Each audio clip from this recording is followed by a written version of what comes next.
قلت له أبشر، هذه نعمة الشرح الصدر بالإسلام، فمن يرد الله أن يهديه يشرح صدره للإسلام، ومن يرد أن يضله يجعل صدره ضيقا حرجا كأنما يصعد في السماء.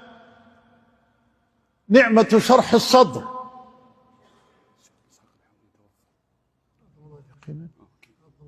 يقينا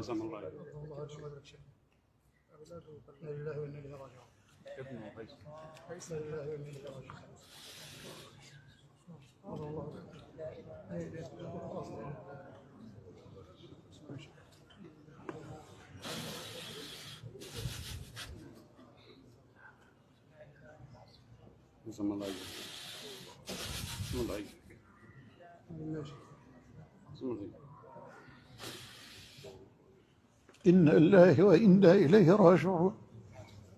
إنا لله وإنا إليه راجعون. إنا لله وإنا إليه راجعون. اللهم أجرنا في مصيبتنا واخلفنا خيرا منه. اللهم أجرنا في مصيبتنا واخلفنا خيرا منه. والله إن العين لتدمع وإن القلب لا يحزن لفراقك يا أبا إسحاق. والله إن العين لتدمع وإن القلب لا يحزن لفراقك يا أبا إسحاق.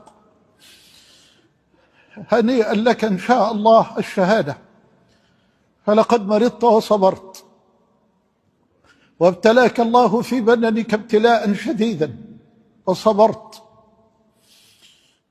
فنسأل الله أن يتقبله عنده في الشهداء. اللهم تقبل أبا إسحاق عندك في الشهداء. اللهم تقبله عندك في الشهداء. اللهم الحقه بالنبيين والصديقين والشهداء والصالحين وحسن أولئك رفيقا.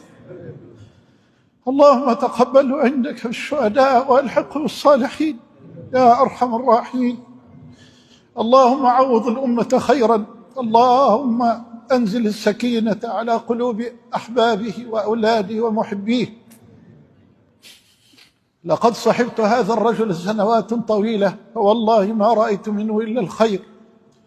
والله ما عهدته إلا محبا لدينه ومحبا لسنة نبيه ومحبا لأمته.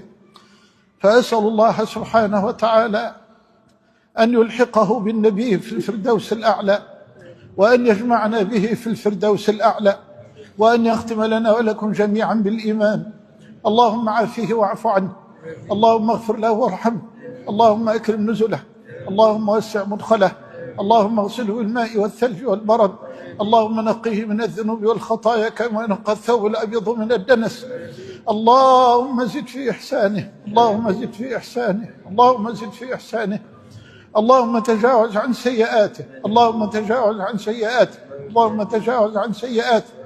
اللهم لا تحرمنا أجره ولا تفتنا بعده، واغفر اللهم لنا وله.